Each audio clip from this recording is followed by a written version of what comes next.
on the next steps. Now, it's my pleasure to invite the Ambassador of Liechtenstein, Christian Wenawasa, and then the Ambassador of Sierra Leone, Ali Kaba, to each unmute themselves and say a few words of welcome to the group here. So the floor is yours, Mr. Wenawasa and Mr. Kaba.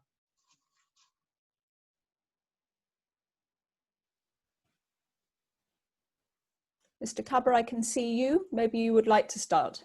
Okay, that's fine. Thank you so much. Yes. Excellencies, distinguished delegates, members of civil society. Sierra Leone is pleased to join Liechtenstein, Spain, and Switzerland in co-sponsoring this event, along with the co-host. I joined all of my colleagues here, including Christian, of course, the permanent representative of Liechtenstein, will be coming to talk after me, to warmly welcome all of you to this important event and to thank you for your attendance. Considering the next steps in the independent expert review process of the International Criminal Court, the Rome Statute system remains important in our collective endeavors to identify ways to strengthen the ICC and the Rome Statute system and to promote universal recognition of the central role in the global fight against impunity with the concrete actionable recommendations put forward by the independent experts. After extensive engagement with all relevant stakeholders, the experts submitted their report on 30th September 2020 with 384 recommendations that seek to improve the court's governance and oversight, ranging from the administration of justice, the performance of the chambers, the work of the Office of the Prosecutor, and the Trust Fund for Victims. We continue to commend the panel of experts and further pay tribute to them for their hard work.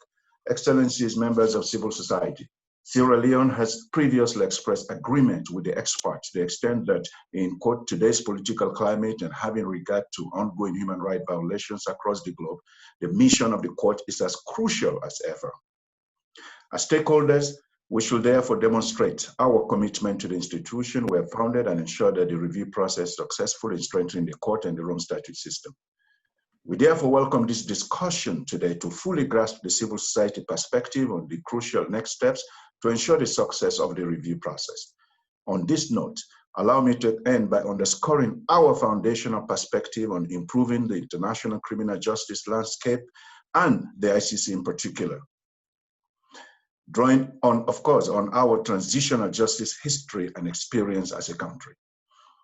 In this IER process, we have asked ourselves this question: how was it that the Special Court for Sierra Leone was able to complete its mandate with noted efficiency at the time?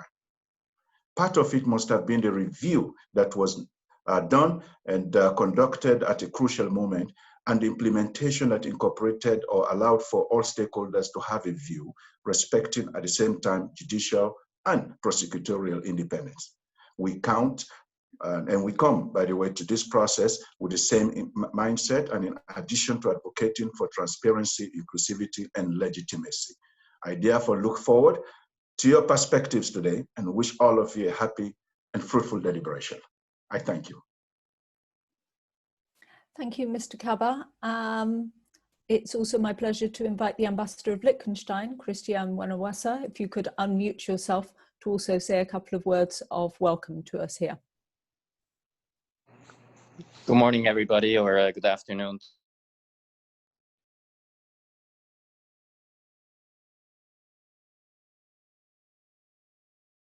To those who are not in New York as I am, and as Ali is, it's a great pleasure for me from Sierra Leone. We are really excited about this opportunity to listen to civil society. We think it's really key to have the voice of civil society included in this exercise, which we believe can be of the utmost importance for the future of the ICC. Without civil society, we would not have had the Rome Statute and the ICC in the first place. And having the views from civil society fully included and reflected in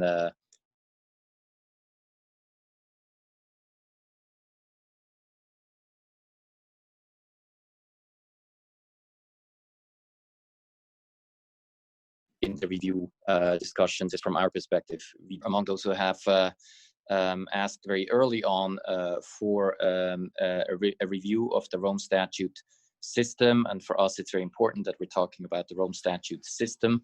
That means also what we do as states as far as giving support to the court, be it politically, diplomatically, or financially, but of course also performance aspects of the ICC. We are very, very strong believers in this institution, and we do believe that it does represent one of the biggest achievements of multilateral diplomacy, but also a key commitment to the rule of law at the international level. This said, we have always been also critical of the court's performance when we thought it was important to voice criticism, and we certainly do believe that the court can and should do better in the future with our help. So we do very much look forward to this exercise that, from our perspective, has to be a joint exercise in the conversation between us as states and the court.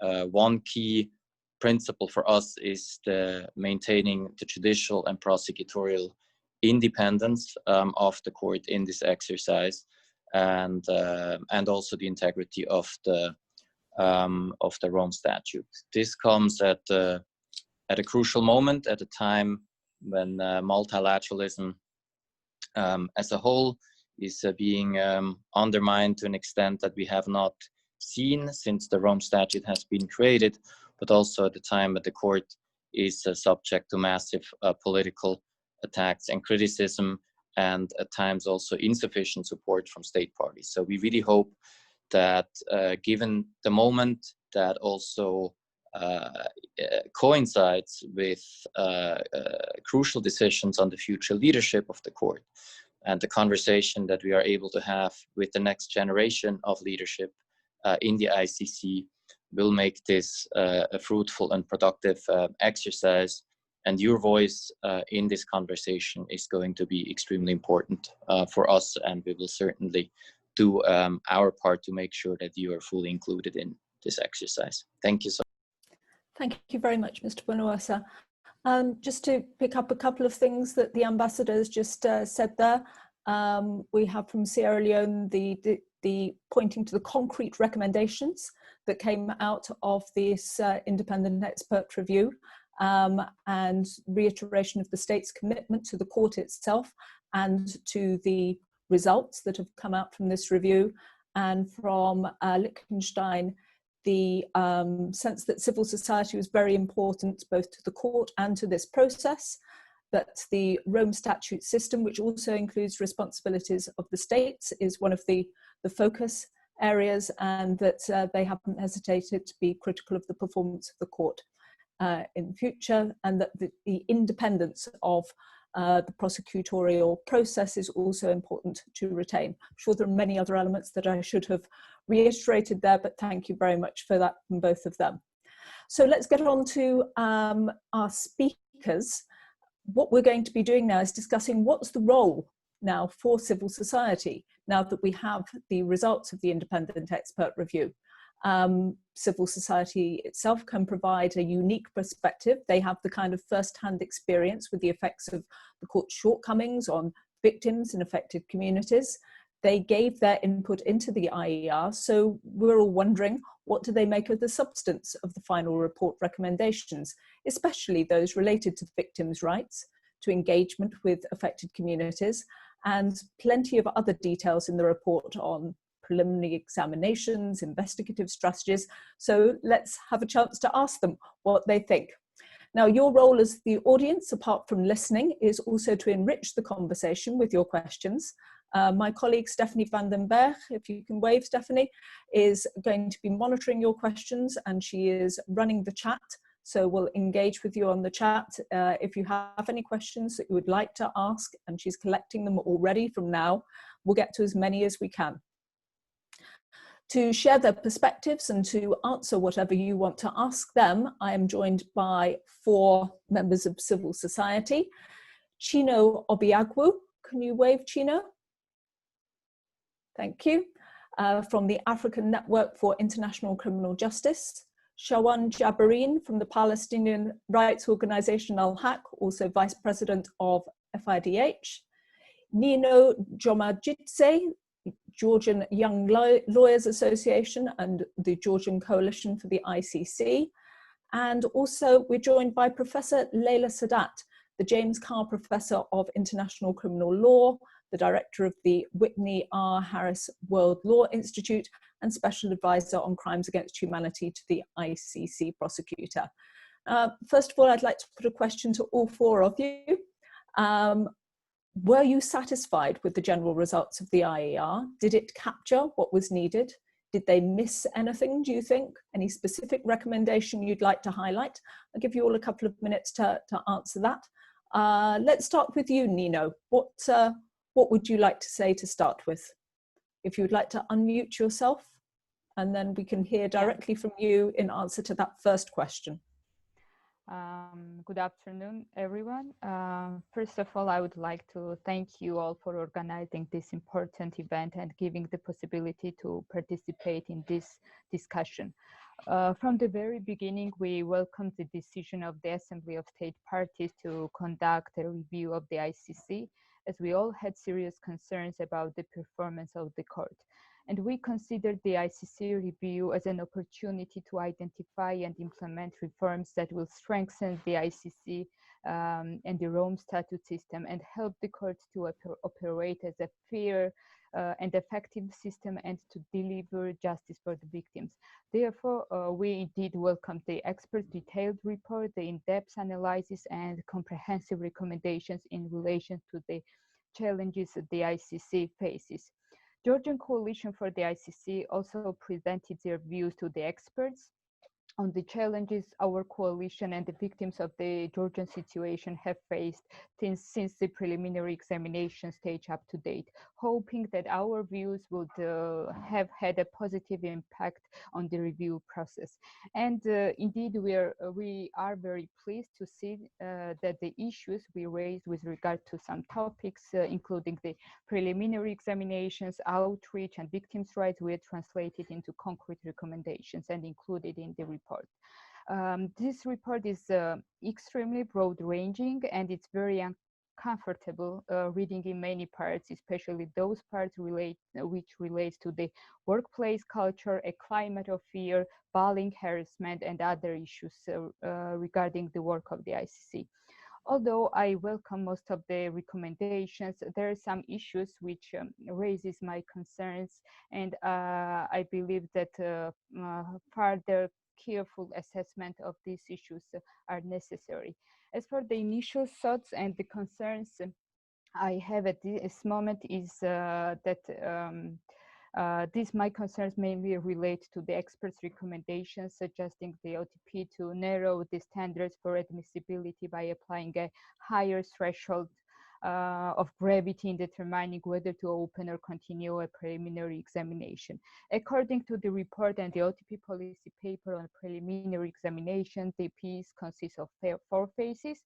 Phase 1 is an initial assessment of all information received under Article 15 communications, aiming to filter out information on crimes that are manifestly outside the jurisdiction of the court.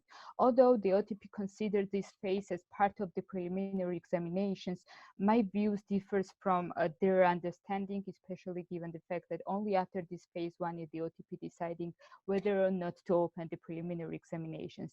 And I see this phase more as a distinct stage from preliminary examination rather than the part of this piece. So this issue remains unclear, was unclear before the report, and it still remains. And as for the assessment of gravity, at this stage, it's carried out only after the preliminary examination is formally opened. But in my view, adding the gravity assessment to the criteria for determining whether to open a preliminary examination broaden the prosecutor's discretion to refuse to open a situation and such a broad authority is incorrect, especially given the fact that there is no judicial scrutiny over the prosecutor's decisions, and the prosecutor is not accountable for their decision not to open a preliminary examination. Thus, I do not fully share the experts' recommendations on adding the gravity at this stage, which from a logical perspective, as I mentioned, is not even a phase of the preliminary examinations. And giving the prosecutor unfettered authority to decide on the fate of situations before formally opening the preliminary examination will further restrict the already limited jurisdiction of the court. And I believe that this will also raise further disappointment among the victims of serious international crimes who applied to the court, seeing it as a last resort and the last hope to voice their grievances and for restoring their violated rights. Another issue what I also wanted to... Nina, I'm going to give you a chance to come back okay, because otherwise we won't get a chance to everybody. I really appreciate that. Thank you for letting me interrupt you. Some really interesting issues there. I want to turn to you, Shawan, if you can unmute yourself. Did you also have that sense of discomfort reading it, and maybe welcome some of the individual recommendations, particularly to do with victims' rights? Please feel free to comment. Thank you, Janet. And ladies and gentlemen, esteemed panelists, good morning, good afternoon, and good evening. I wish to thank the organizers and supporters for inviting me to speak today and to present civil society's position on the independent expert review and our recommendations for next steps drawn from our experiences in engaging with the International Criminal Court. My organization, Al-Haq, along with our partners organization in Palestine, Palestinian Center for Human Rights and Al-Mizan, and Ad-Damir, have engaged the court for over a decade in a situation in the state of Palestine. Under critical circumstances and within the context of continuing international armed conflict and belligerent occupation, for us, it's imperative that the considerable experiences of civil society are heard in order to inform the review process and reflect on the recommendations for next steps. Today, I would like to narrow the focus to three key areas in the recommendations, and in particular, to highlight issues around the appointment of a new prosecutor, the budget, and preliminary examinations. Independent expert review. First, I wish to welcome the experts' recommendations for the International Criminal Court, including the Office of the Prosecutor, to strengthen its relations with civil society. Further, I wish to highlight and comment the recommendations of the independent expert review aimed at bolstering the place of victims at the ICC, including their participation, their understanding of the proceedings, and their interactions with the court. Victims wishing to participate in ICC proceedings deal with complex and unclear application forms and the processes. While we welcome the general focus on the experts on training and on the role of victims in ICC proceedings, we would have liked to see specific training on interacting with vulnerable victims and affected communities included. It's clear that the ICC review should be a continuous process and one which can develop as the court develops. For three reasons, I wish to emphasize the FIDH, Federation International for Human Rights recommendations, highlighting the necessity for establishing a review mechanism appointed by the Bureau and with the clear task to plan, coordinate, monitor, and report on the implementation of the review's recommendations that would consult and cooperate with civil society members. These consultations with civil society organizations can contribute to determining how the experts' recommendations can be implemented most efficiently and swiftly. On the appointment of the new prosecutor, though not addressed in the review, The delay and confusion around the appointment of a new prosecutor is unfortunate. Uncertainty in this process can lead to perceptions of unwarranted politicization and hence can undermine the activity of the court. Two of the FIDH recommendations need to be kept in mind over the coming weeks. First, try as much as possible to reach consensus on the most suitable candidate. And second, commit to an election that is fair, transparent, and free from any political interference. On outreach, briefly, I will note that apart from the annual preliminary examination report, there has been no outreach or public information during the preliminary examination stage on part of office of the prosecutor. While registry outreach and communication mandate has been triggered by a judicial decision, the outreach does need to be improved and the need to outreach to be engaged as soon as the situation under a preliminary examination. The budget available to the court as an institution must be increased.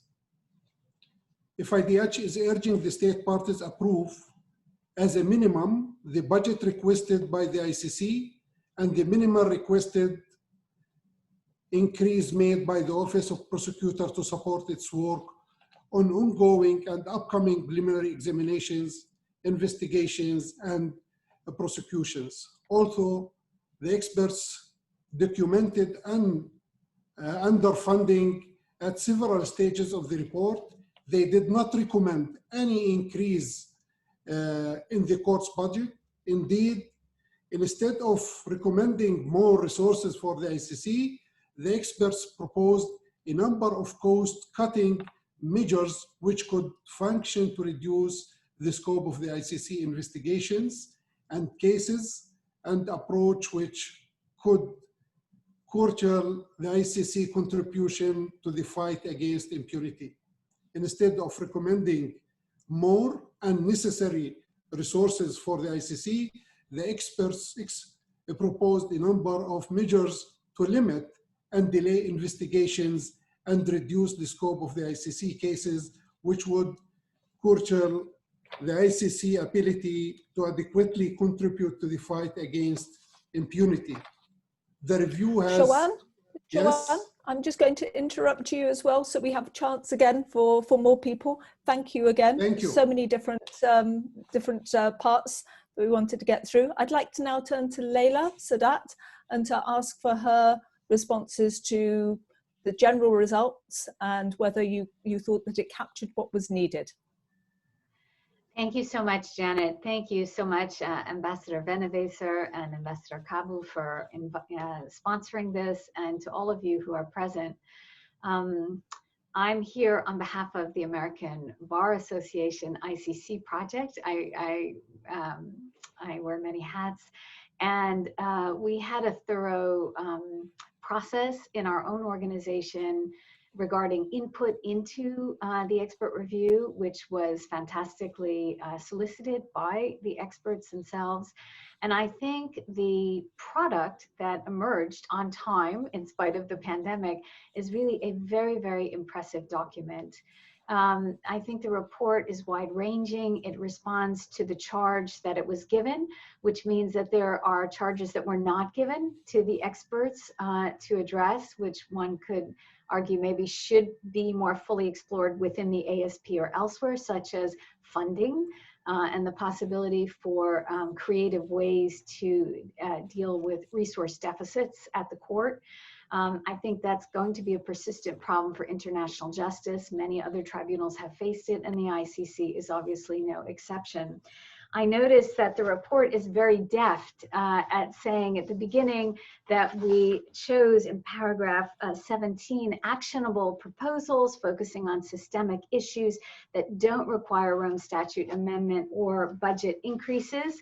And yet, if one reads the report carefully, in fact, some elements of it would require more commitment of resources, as well as some amendments to the Rome Statute. Being associated with the Office of the Prosecutor, I'm just going to talk about a couple issues not related to OTP, which I would prefer not to speak on, but to the judiciary. I think the report is terrific. It's creative in thinking very broadly about how to improve the efficiency and the quality of the jurisprudence. Some of it relates to culture and collegiality, although I think in the press, that aspect of the report was really taken out of context because very little of the report focuses on cultural issues, of which there are admittedly some issues to address, and more of it is substantial. What should the pretrial process look like? How do we address the issue of rotation among chambers? How do we address the fact that the appeals chamber, that the president has to be drawn from the appeals chamber, but there may be judges in one of the other divisions that are more suited or equally well suited? I think the report, the longest section actually of the report deals with the judicial process and the judiciary, and I think the recommendations on it are really terrific. One of the things I do note, and this goes hand in hand with the funding questions that they very deftly ducked, but I just have one more point, which is that the P4 levels are essentially not present, and that is something that they would like. So I think I'll come back to other specific issues like amici and other areas raised in the Q&A. Thank you so much, Janet. And again, terrific report, and I think it really helps the court to move forward in a really positive direction. Thank you very much, Leila. So finally, Chino from Nigeria, the question is for you. What did you feel about the general results? Is there anything you would like to highlight from its recommendations for us to look at? Would you like to unmute yourself, Chino, if you're able to do so? Yes, thank you. We and civil society satisfied with the recommendations of the expert report. Well, I speak for the African Network for International Criminal Justice, which is a network of NGO civil society organizations working across Africa, including the 11 institution countries. I will join Lena to commend the report. You know, it's a very robust and a very holistic outlook on the issue of the courts and the operations of the courts, with emphasis on how to improve not just operations, but also transparency and jurisprudence of the court. But we think, with respect, that there are a number of issues that could have been more dealt with in details. And one of those issues are the relationship between the court and the role of ASP, Assembly of State Parties. We don't think that ASP, the role of ASP in strengthening the court has been well and deftly dealt with in the report. I think the experts have tried to avoid very important political questions. For instance, the political questions around funding of the court, political questions around responsibility for cooperation of state parties with the court, and issues of decisions relating to non-cooperation. You know, these are some of the questions that have not been dealt with in the report. Rather, in the section dealing with the ASP, what the report has done is to recommend further consultations that may lead to improving the relationship between the ASP and the court. And I think that is not enough in this kind of exercise, though we all recognize the fact that there are a lot of limitations because they work within a time frame that is very tight. And of course, the COVID pandemic was also a challenge because it limited consultations. But having said that, I think the report should have taken more drastic and more decisive political decisions in terms of way forward with ASP. Another area we think the report would have dealt with is on the issue of the budget of the court. And if you look at the report, it seems to suggest that the court should try as much as possible to live with whatever pocket the ASP gives it. In other words, it has not looked at the fact that the responsibility of the court is expanding, and therefore its resources was naturally expand. I think dealing more on budget would have helped to improve the resources of the court. For instance, the reports mentioned that there are only 12 staff dealing with preliminary examination. That is something that's, that needs to be taken further, because there's no way the 12 staff of OTP can effectively deal with the preliminary examination and meet the expectations of the people. So these are some of the issues we think the report will have dealt with. But we think in all, the report has provided some holistic approach on the future of the court. And we do hope there will be coordinated implementation by the ASP. Thank you very much again, Janet. Thank you, Chino. I just want to let everybody know that we only have room for 100 people here inside, and we reached that capacity quite early on. It's like one of those side events, real side events at the ASP, where everybody's trying to squeeze in and you're all lining up down the sides. We can't squeeze any more people in, so that's why we're recording this, and apologies to anybody who watches this later if you didn't get in at the time. Stephanie, I just want to check in with you. I've had a look at the chat. I haven't seen any specific questions come up, or have you received any? I have received some specific questions, specifically from Richard Clemens, Dr. Richard Clemens, a residential fellow of the Harvard Law School, who says in their final report, the experts note that they regret that due to financial and time restraints in COVID, they were not able to engage as much as they would have liked with court staff in situation countries and also with local civil society groups. And do the panelists think that this inability to gather views from those most affected by the court's work undermine the report's analysis or recommendations in any way?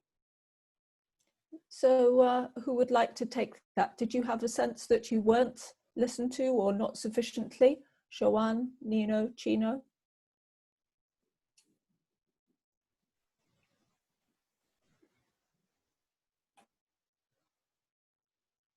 No? Yeah, I would just briefly comment on this issue. I think that more engagement with the civil society, this was the issue which we also raised in the beginning, because I remember we had a meeting with the experts in February, but this was not the meeting which would give us possibility to meaningfully engage in the meeting, because the time limit was very limited and we had only 2 minutes to raise the concerns, which definitely is not sufficient. And after the meeting, we also requested the experts to organize a separate meeting, because we are coming from the situation country and we can voice the concerns of the victims and the affected communities with them in a better way. Although, as I mentioned, we also made some written submissions, which was a good opportunity given to us. But I think that only a submission of written documents is not enough, because you cannot include every concern in that document. So I think that organizing a separate meeting was really very important, which was not done by the experts. And I don't think that it's only related to the COVID situation, because I believe that there might be the possibility to organize this meeting online, not in person, but online, and give us the possibility to raise this issue. But unfortunately, our request was not taken into consideration by the experts. And finally, based on this, I think that there are some issues which might be more which might be covered in a better way if there was more meaningful and proper engagement of the civil society in this process. Thank you, Nino. I'll leave that there for the moment. Opportunity to Showan or Chino to come back and to talk about that further again when we come back to the issue. I'm going to leave it there for Showan for the moment. I just want to encourage everybody to ask questions. The chat is open. You can also send direct messages to Stephanie, and she can pick up anything that she wants to say. Stephanie, did you want to have a quick word? I had another question, a quick question from Scott Bartel, saying that many of the substantive recommendations offered, like Leila said, would need some amendment of the statute and changing of the rules and regulations of the court, and what procedural mechanism would be available to the ASP to do it, and how the panelists assess the possibility of having these kind of changes. Can I throw that to you, Leila? Sure, and it segues very nicely from the last question, which is, when I read this report, as superb as it is and as long as it is, it's a starting point, not an ending point. Each one of the paragraphs really cries out for some very detailed follow-up recommendations. Some of them are fairly easy. The report suggests changes in the the Chamber's manual, right? That's a fairly limited one. Others do require either new rules of procedure and evidence, new regulations, even amendment to the Rome Statute, or other kinds of shifts. And so I think it's going to be a long process, and it will be the job of civil society to continue to press with respect to each of the clusters, each of the baskets, and even things outside of the baskets, for the kinds of reforms that the report calls for, because obviously it's only good if it's actually implemented. Thank you, Leila. Let me pick up on the second question for all four of you, and start with you, Shawan, but everybody to answer this, because it dovetails in with what Leila's just spoken about. What would you like to see happen with these recommendations? What's your view of the implementation process as a member of civil society? What happens next?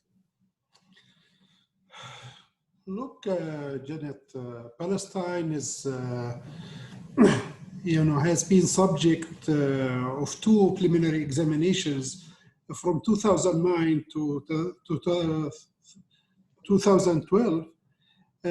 Which was closed without investigation, and since 2015, which was closed in December 2019, but which has yet to see, a formal investigation open. This delay is damaging both to the court and to the people of Palestine. Despite the OTP's conclusion that there was reasons and justification to open such an investigation, the Article 19 process of putting a request for an opinion on jurisdiction to the pretrial chamber has caused significant delay. The expert review notes that pretrial chamber in Myanmar and in Comoros emphasize that preliminary examination must be concluded within a reasonable time. Although the pretrial chamber in the situation in Bangladesh, Myanmar was split 2-1 as to the very appropriateness of the OTP using the Article 19 process on jurisdiction.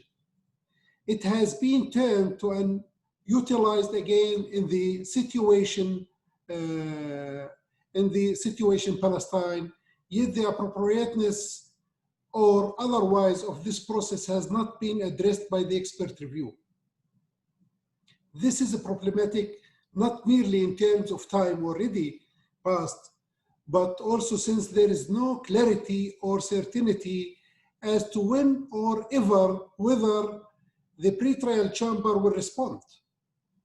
Neither is there any clarity or certainty as to whether it will address jurisdictional issues around, the example, Palestine's exclusive economic zone, or whether the pretrial chamber is bound to respond at all the prosecutor's request. It's problematic that Palestine remains excluded from the protection promised by the International Criminal Court, even as war crimes and the crimes against humanity, not least those related to the expansion and establishment of unlawful settlements, continue. The consequences of prolonged Israeli military occupation and the unlawful presence of the settler population in occupied territory is the establishment of the apartheid system, on which is explicitly directed towards annexation, as has been officially declared by the Israeli state and which is today supported by the United States. This is part of the story. It's necessary now, given the delays, for the OTP to open formal investigation in the situation in Palestine immediately, almost a year after having closed the second preliminary examination.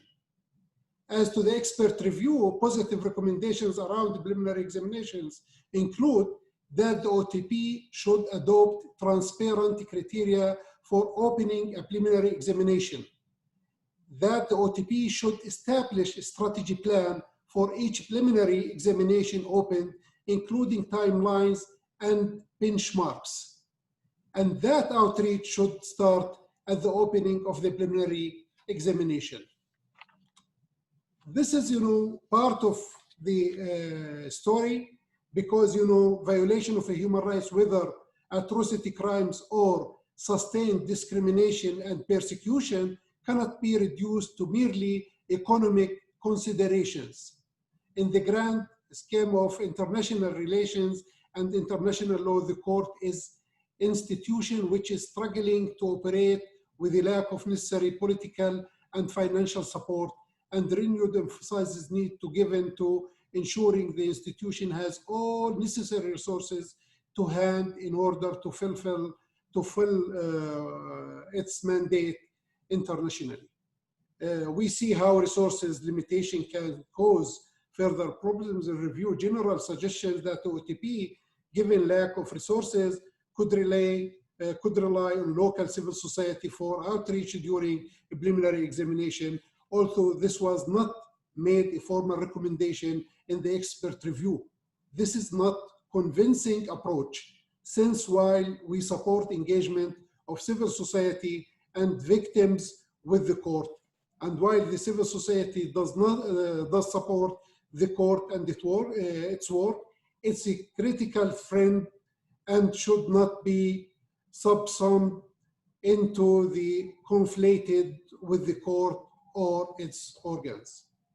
Thank you.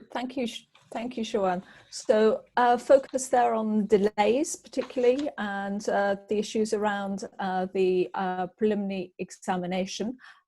Nino, you also spoke about the issues around preliminary examination. What do you want to see happen with the recommendations? How do you want to see this implemented?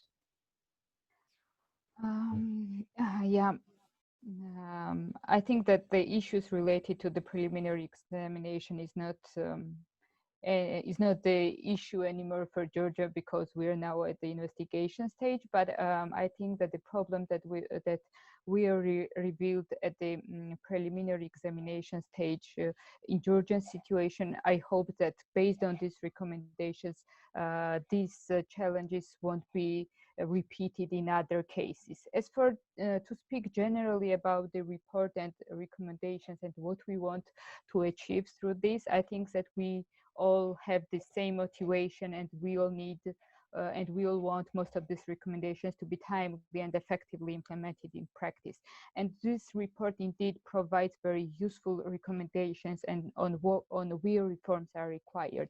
Although we civil societies raised most of the problems identified in the reports at different times and at different platforms, and advocated for their improvement, it's important to have one report which compiles most of the shortcomings and sets down in black and white what most of us and even inside the court already knew.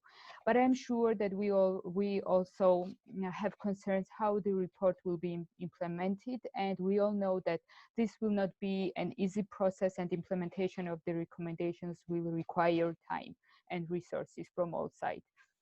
Once the report was finalized, we had a meeting with the experts, and the court representatives also attended this meeting, and they further commented on the experts' recommendation. Listening to some of these court representatives, I could not see at that point that they were quite open and happy with this new process, and that they were happy to implement all these recommendations or even part of them. So I think that this might be serious challenging and will definitely hinder the implementation process. But in order to solve this situation and to move forward, I think that it's important to start a dialogue between the various stakeholders. in order to have a common understanding and to be on the same page where we are going and what we want to achieve through these recommendations. And this dialogue, in this dialogue, should be involved not only the court but also the AESP, the state parties, and of course the civil society. It's mentioned in the report that and the experts criticized the court for lack of communication between its organs, and I believe that initially it's important these bodies to engage with each other and start talking and sharing their understanding about the recommendations in order also not to overlap in their activities while working on this recommendation. Genuine dialogue is also important between the court and the AESP, and it's further crucial from the state parties to demonstrate their commitment to the ICC and also publicly reaffirm their position with regard to the ongoing reform. As for the, as I mentioned, I believe also that it's really very important to ensure inclusion of the civil society in this process. The experts highlighted the key role of the civil societies, and the experts recommended the ICC to develop and improve positive relations with the civil societies and to listen to their suggestion and advice. And I fully share the experts' recommendation in this respect, and I do believe that our role in the implementation process is significant. And so it's crucial for the ICC to expand cooperation with us at the initial stage and to ensure our proper engagement in this implementation process. So ensuring our proper involvement and joining our efforts will definitely contribute to achieving the results we all want to reach through these recommendations. Thank you, Nino. Gino, let me turn to you. What would you like to see happen next with these recommendations? How do you want to see them implemented? Yes, thank you, Janet. I think the first is the issue of implementation. And implementation, we think,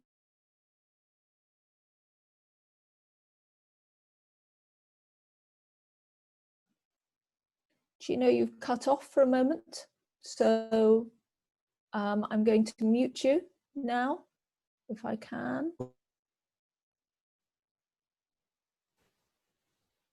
This is Zoom Life for all of us.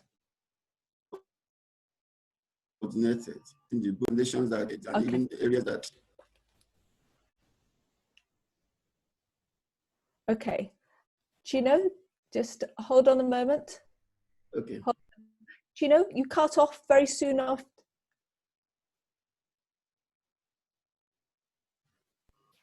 Yeah, I think Gino, the host unmuted me. Yes. I'm sorry, it's me. I've been muting you and unmuting you, and maybe you've been doing it yourself. You cut off very quickly after your first point. So could you just head back up to the top and just tell us your first couple of points, please? Yeah, the first point I made is the issue of coordinated implementation of the report.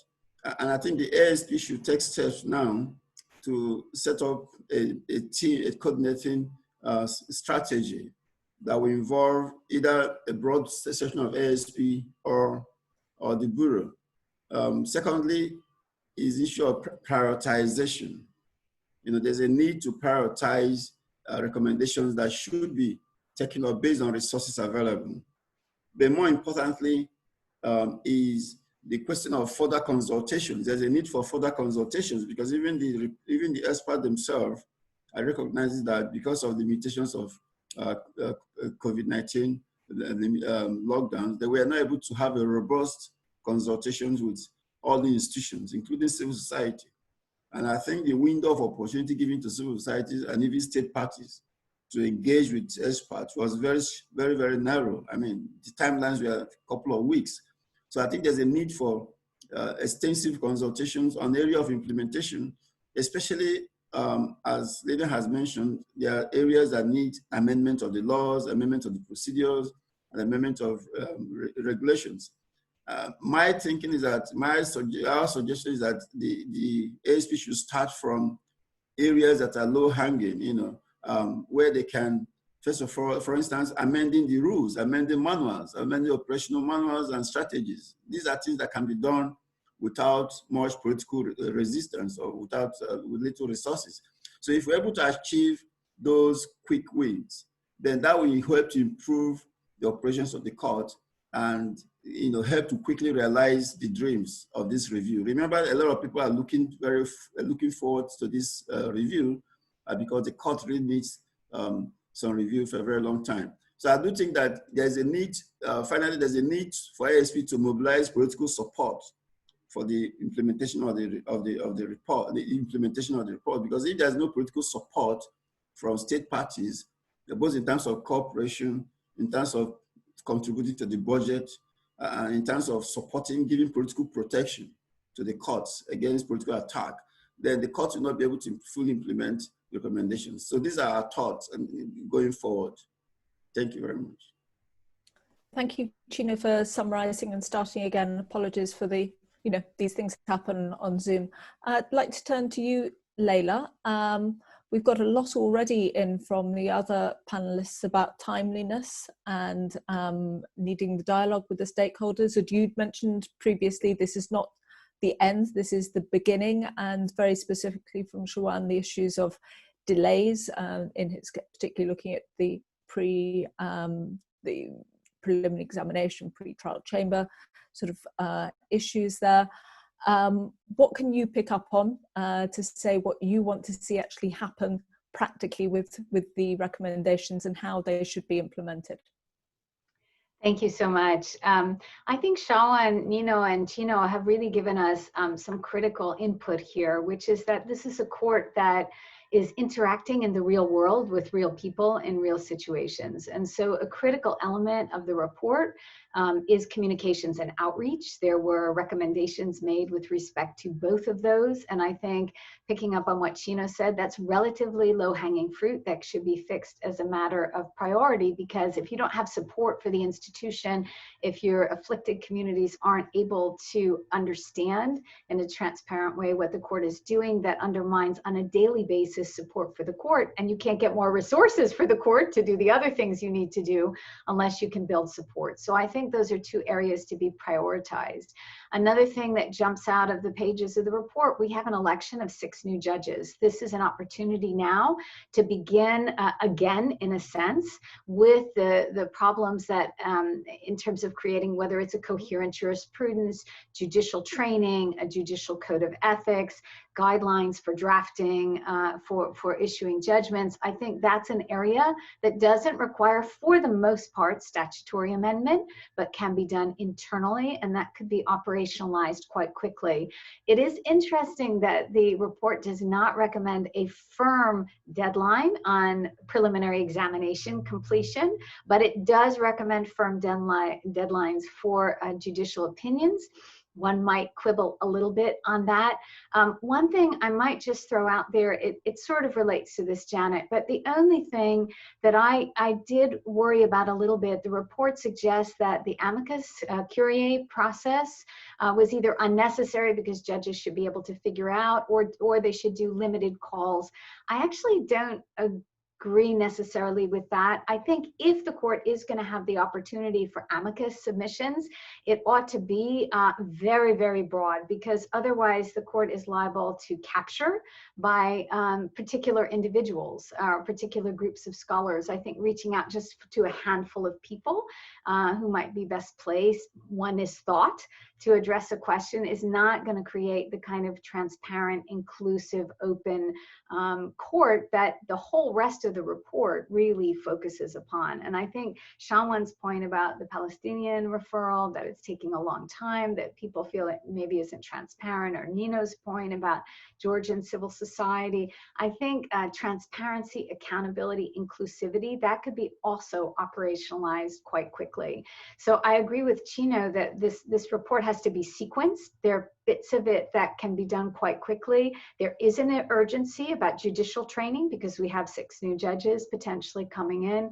And so I think taking the bits of the report that really are quite urgent and operationalizing them quickly is something that can be done. And really, in terms of the judiciary, they can take up some of these recommendations themselves. They don't have to wait for the ASP to take on board some of the recommendations for the Chamber's manual. And the same for OTP. They can take on board many of the recommendations themselves. Others obviously will have to go through the ASP. Thank you, Leila. I've written down so many different things that I'd like to ask each of you about and to get more opinions on. But I'd like now to make sure that we get some input from the audience rather than it just being Janet's questions. It should be your questions now. And I'm going to hand over to Stephanie van den Berg, who has been monitoring your questions and gathering things, and see what she would like to put to the panelists. Stephanie, over to you. Well, we had a question from Kip Hale, who was asking, Leila, can you comment on how civil society can help state parties in the ICC implement some of the recommendations in the IER around building a culture of professional development in the judiciary? More generally, you spoke about that these are the very urgent things that need to happen. How can civil societies kind of actively contribute to this? Thank you, Stephanie. I think I'll keep it short because I sort of folded it into my last. I did see it in the chat. I do think civil society, to the extent that there aren't going to be a lot of resources allocated right away for these kinds of things, it is possible either to work with other institutions in The Hague. I noticed that was one of the recommendations, to create synergies in terms of if a lot of professionals are there organizing training for lots of them, not just ICC specific. And civil society obviously can provide opportunities for conferences, for trainings, materials, helping with database building, that sort of thing, where the court can be the recipient, but again, on an inclusive and transparent basis, because it's important that the court not be captured by particular groups. I had an additional question for all the panelists come into my private chat, whether you could comment on the recommendations in the report regarding term limiting staff employment at the court.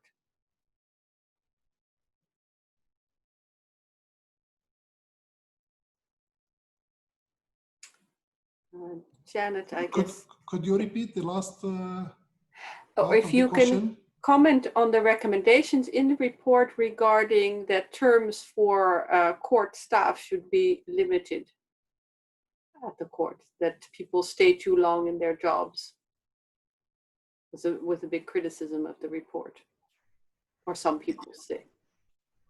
Janet, if you permit me.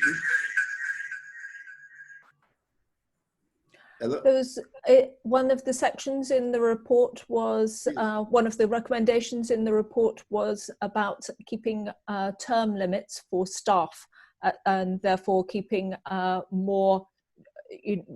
more of a turnover of staff rather than people staying in position. Do you have a comment on this? Yes, if you permit me. I think it is something that is welcome, especially in having tenured offices. That also provides opportunity for new people, new hands to come in periodically and bring fresh insight into the work of the court. Where there is no tenure, there's a tendency. I mean, I'm talking about not the judicial positions and prosecutorial positions are tenured and registered.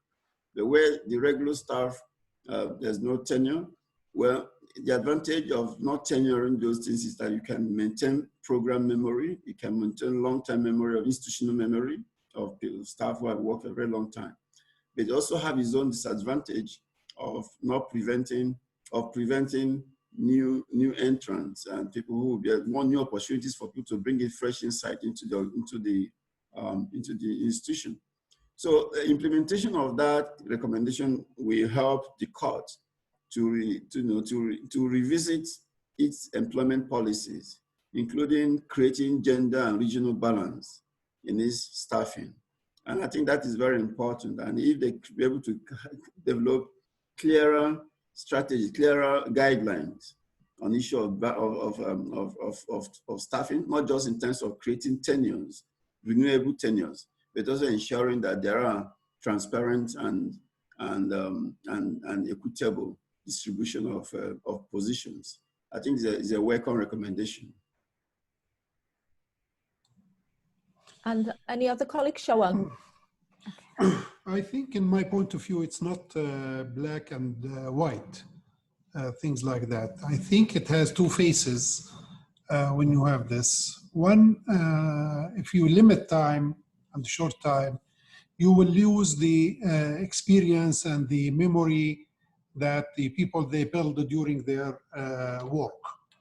Another thing is, I think also the new blood, it's important for the organization, but I think the age things is an other way. For instance, it comes already, you know, they have their an issue of 60 years and not just terms only.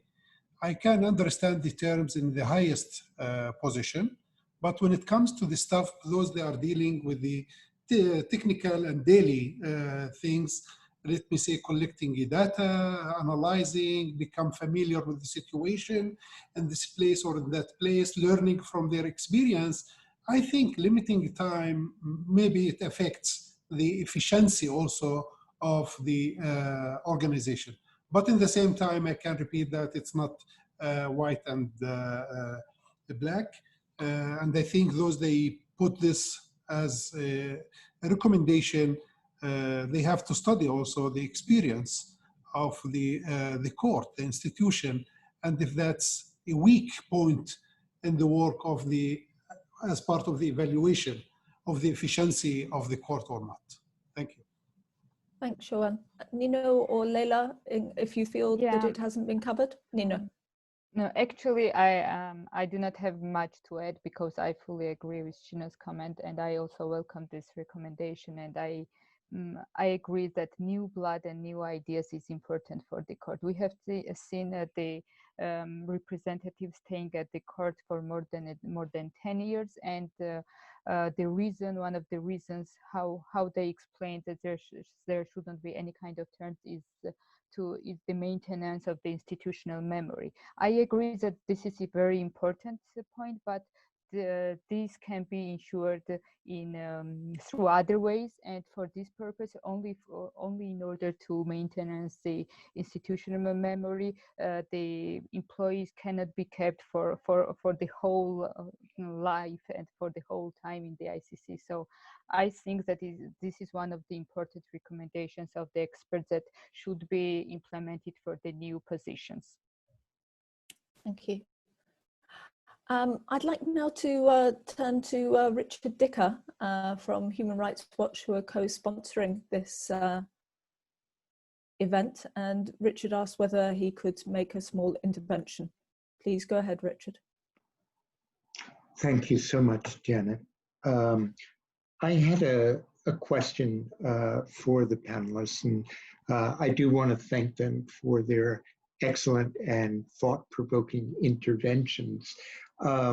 My question, comment to anyone who cares to take it up has to do with implementation of the report and the next steps in doing so.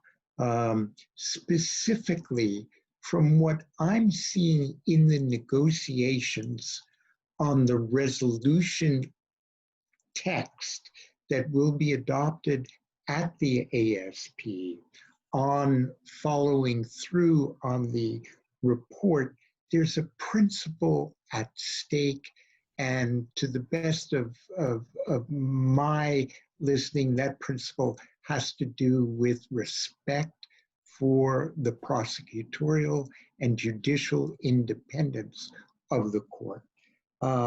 That's a principle that gets a lot of lip service, but what I'm hearing is a shortcoming in making that principle meaningful in an operational kind of way as implementation begins.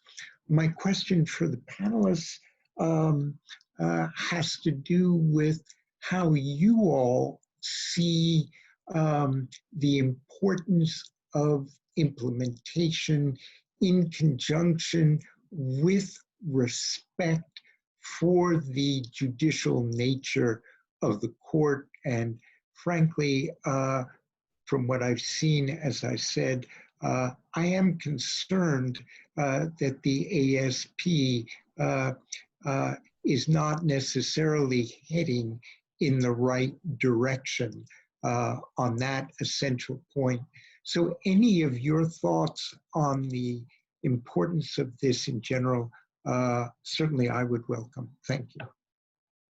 Thank you, Richard. Would anybody like to pick that up, the importance of the judicial and prosecutorial independence, this in the context of this sense of needing to reform the court? Leila, it's a big one. You can do this. And then Shawan. Yeah, I think Richard raises a fantastic point. I think one of the difficulties is that, you know, when you look at the way the report sort of tries to separate the international organization part of what the court is from the judicial and prosecutorial functions of the court, right, in terms of looking at it systemically.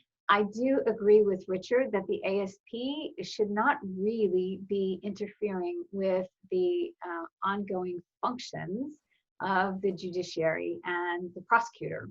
And I have noticed states in the Palestine jurisdictional question, for example, submitting amicus briefs, which is not really the ASP, but sort of indicating positions about how the court should rule in that case, which maybe is, it's not implicit interference, but it is a little surprising, right? Because it's not unusual that there should be legal discussion, but it could border on, we think there's a right answer to this question, which would compromise the judicial independence, obviously, of that pretrial chamber. I think that that has to be separated. I noticed in the chat a question about criticism. I think there is a role, and I've heard some excellent critiques of civil society of the outreach and other things. But I do think that there is also a place for trying to use the report as a jumping off position to improve the functioning of the court as a judicial institution. And I agree with Richard that there is a danger that in the call for reform, the report doesn't get read as carefully and in a way as nuanced as it is. And it tends to be a little bit of a bludgeon or a stick that could compromise. I was of two minds on the tenure question, like Shawan as well, which is why I didn't weigh in on it. I think, again, that could be a great way to get new blood. It could also be a way to be problematic. So I think there's a lot at stake here, and I do agree that the ASP has to separate very clearly areas that are completely within the independence of the prosecutor and the judiciary, and areas that really go to the functioning of this as an international organization. Thank you, Leila. Shawan, you had a point to make. I can see there's also a discussion starting to go on the chat about critique from civil society. So I do want to get to that question from Nika that's come in here. But please, Shawan, answer this question first. Thank you, Richard, and great to see you in good health and well tonight. I think we have a common concern, to be honest with you. I think now the ICC, it's in a very critical situation, and this ASP, I think, can maintain a hope in people's minds and victims' minds, or they can take it to a different direction. It's under threats first. Second, all of us, we know, even the world is very small. It's very, very small. And I'm sure that many of us heard, see, and following what's going on. Sometimes there are some deals. Sometimes there are some pressures here or there. And if we want to go in information, I'm sure that each one of us has a list of information. But our message, I think, is it's a time to maintain and to strengthen the court, because if we strengthen the court and the independence and the of the prosecutors and the judiciary, the judicial, I think we maintain the hope, rule of law, and peace. That's a very important thing. Because of that, I look at the role of the civil society as a protected role, because we are not playing the politics and deals when it comes to that. And we are not ready to make a compromise when it comes to the principles. I think everyone investing in this court and in this hope, and we have to maintain it. I have a concern and real concern. We see what's going on with the prosecutor deals and all of these things, and not respecting the processes and all of these things. Thank you. I'd like to pick up the debate that's going on in the chat and then turn to Stephanie, who has some questions on defense that we'll come to after that. So the first one that's going on in the chat, a comment from Nino, it's from your fellow Georgian Nika, saying, is civil society still trying to be being a diplomat? And should they not actually turn their attention to becoming more watchdogs and actually criticizing the court? To which Thomas Favus says, yes, constructive criticism is very useful, but Kip Hale suggests that no, don't be so critical of civil society, they are being critical. Are you doing your jobs as civil society? Nino? I think to speak and to answer on this issue, and speaking on behalf of the Georgian coalition, I think that we try our best, and we always try to criticize the court and to raise the issues and the concerns we have with regard to its working. This is because we are coming from the watchdog organizations, and we work at the watchdog organizations in Georgia. So this is our everyday activity, I can say. And this is what we also follow when it comes to the ICC. And if you look at the statements or activities of the Georgian coalition, you will see that we always tried to raise the concerns and to criticize the ICC with regard to the shortcomings or gaps we identified. And I think that based this criticism gave us the possibility to reach some positive outcomes. Of course, not in all directions, but but we have some achievements. And I think that in order to improve the whole situation in the court, the criticism coming from the civil society is really very important, and this is what we should continue. Great, thank you. Stephanie, you have some questions on defense. Could you roll those out for us? Yes, I got two questions basically about the same thing, what the panel can say about these recommendations about creating a defense office and changes in the legal aid policy. And looking at our panel, I think Leila from the International Bar Association might have an opinion on that. American Bar Association. Bar Association, sorry. As you represent, a big one though, yeah, one of the biggest. So I thought as a lawyer. Also an IBA member, so it's okay. I just want to say, I think those are actually great. I think obviously the report can't, and I'm sorry, it's my nature to try to be constructive. So you'll have to forgive me, those in the chat who would like more pointed critiques.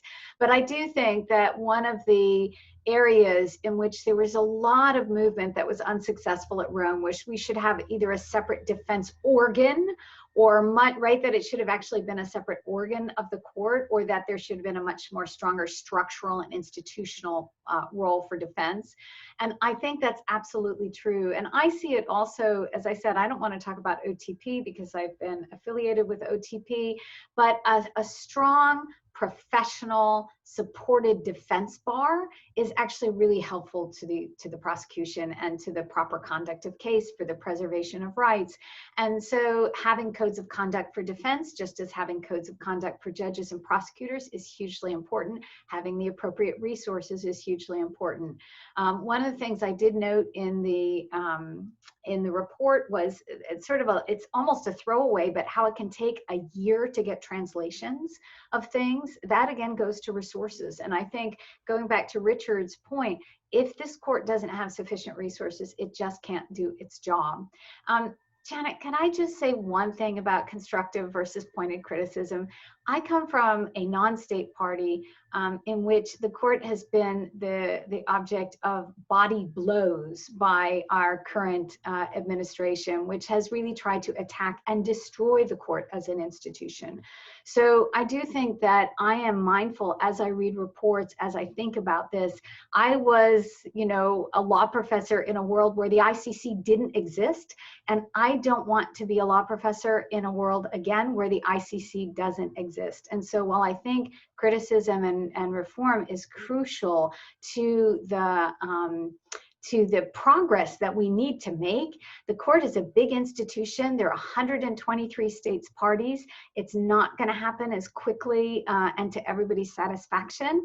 And so I think it is really important to actually be constructive, even while being sharp and having differences. So I would just say that I don't think it hurts the court to be constructive because the court has enemies bigger than any of us, and I think helping the court to grow and grow in a positive direction is going to help all of us. Even though I understand the frustration that can arise when it's not done quickly.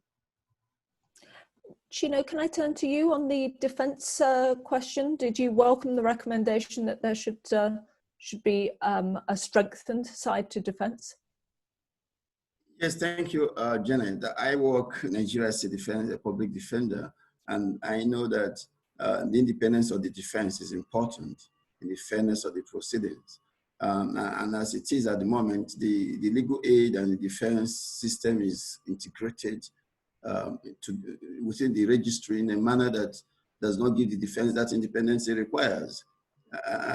So I completely agree that creating a separate office, a separate track, not just for administration, but also for funding and controls for defense will be useful in strengthening the defense and protection of victims and witnesses for the defense. So I completely support that proposal. Thank you. Stephanie, did you have any other final questions for us to address from our audience? Yes, one audience member wanted to raise one of the more uncomfortable parts of the report, the sexual harassment and bullying, and ask our panelists if they see a specific role for civil society, either in implementing the recommendations in the report or in monitoring any reforms after the implementation. And I think this also goes back to the discussion of how much of a watchdog could civil society organizations be in general for the court. Chino, you have your hand up. Me for trying to intervene here, but I had wanted to say right from the time Richard made intervention to say that the civil society has a critical role to play in demanding a robust implementation of the report, because if you look at it, the civil society has actually demanded for a review of the court consistently, and now that the review has come very, very well robustly with some depth recommendation, I think it is the role of civil society to continue to engage its implementation, not just with the court, but with ASP. And I think the civil society need to pay more attention to the importance of ASP, Assembly of State Parties, in getting these recommendations put in place. The court cannot do more if the ASP does not increase its budget, if they continue to have a budget ceiling. The court cannot do much if the ASP cannot have the way to reform or to even to improve on regulations and all that and create political protection. So I think the role of civil society should now expand beyond the court, engaging the court to engage in ASP. And I read the criticisms in the chat about civil society being diplomats, more than, and stuff like that. I think civil society working in the international system should also be diplomats in a way, because you have to approach the state parties in a way that conforms with with the institution. So I think, but at the same time, the civil society should look at themselves at the vanguard. They're always at the front line to demand, for the interest of victims, that these recommendations are implemented for the purpose of fighting impunity. So I think we should expand our engagement with ASP and all other political players, ensuring that these recommendations are fully implemented. Shoan, I think I saw that you also wanted to say a word on the implementation of the recommendations about court culture, bullying and so on, and whether civil society should play a role there, or maybe you want to take a wider view. Let me agree completely with the recommendation first, and second also, I think we can play a strong role as a civil society if we continue playing the watchdog role, and if we can raise our voice also strongly regarding that. I'm sure that these things is fundamental and it's important. It's not a secondary things mainly these days. And I think the civil society played a role in a way or another when it came to the also the issue of the election of the prosecutor. We played a role. For those they don't know, I think the civil society played a role in that in a way or another regarding this issue mainly. And we have to continue on this. Thank you. And thank you, Shoan. My other two panelists, do you have something to add here, or not at this point? No. Okay, Stephanie, I'm heading towards wrapping this up, but just in case you have any other final questions that you have received that we need to tackle.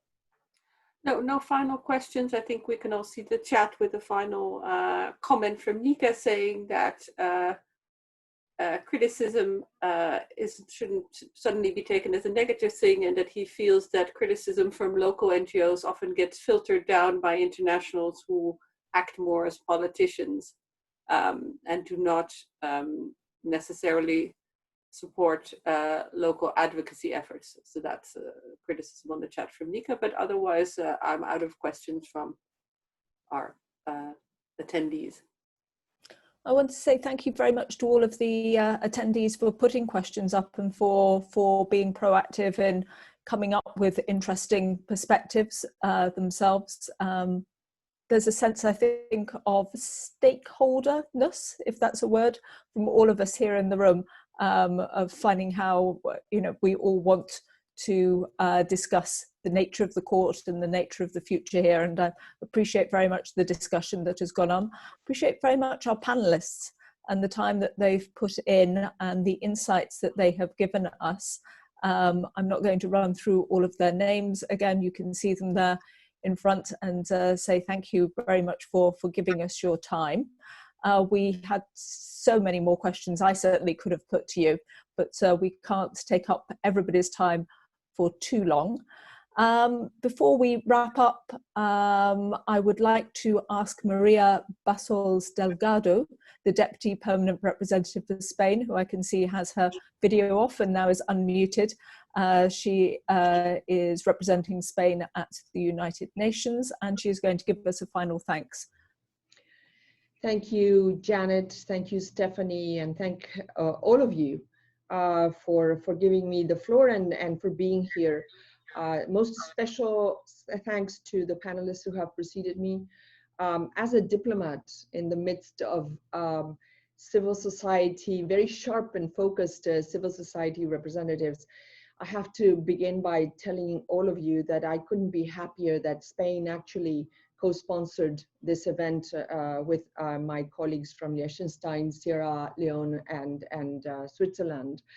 I think that what has been said and the very, very rich dialogue and contributions demonstrates the preeminent voice of civil society in these issues, and most especially in the design of the process by which we will strive to implement the 384 recommendations of the independent experts report on the court's performance that was made public last September 30th.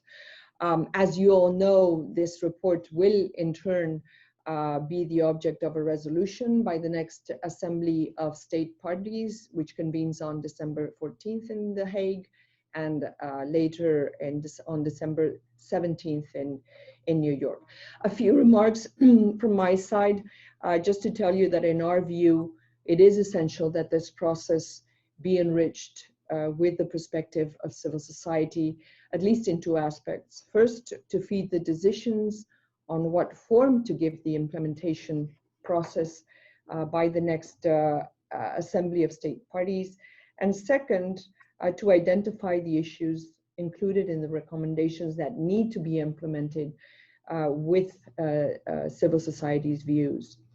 For Spain, the independent experts review constitutes in and by itself a tool set to strengthen the Rome Statute system in two ways: by helping to build a success story that attracts those who are not yet part of the common project that the International Criminal Court stands for, and two, by making use of the opportunity to improve aspects of the court's functioning that can and should be improved, and also for looking for early results in this aspect.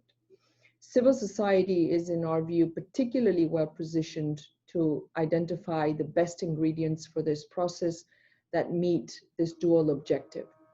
Therefore, we will remain very attentive regarding how this perspective is translated into and reflected as a first result of this process that aims to improve the court, a court whose success needs to be capitalized by all of those of us who have put a lot of energy in the creation and development of the Rome Statute system, a task that, in Spain's view, is as worthwhile today as it was in 1998, and a task for which we are all responsible. I wish all of you a very fruitful participation in the next Assembly of State Parties in The Hague and in New York. Rest assured that you can always count on Spain to support your voice being listened and heard, whether be it in cyberspace via Zoom or hopefully in person in 2021 and the years to come. Thank you.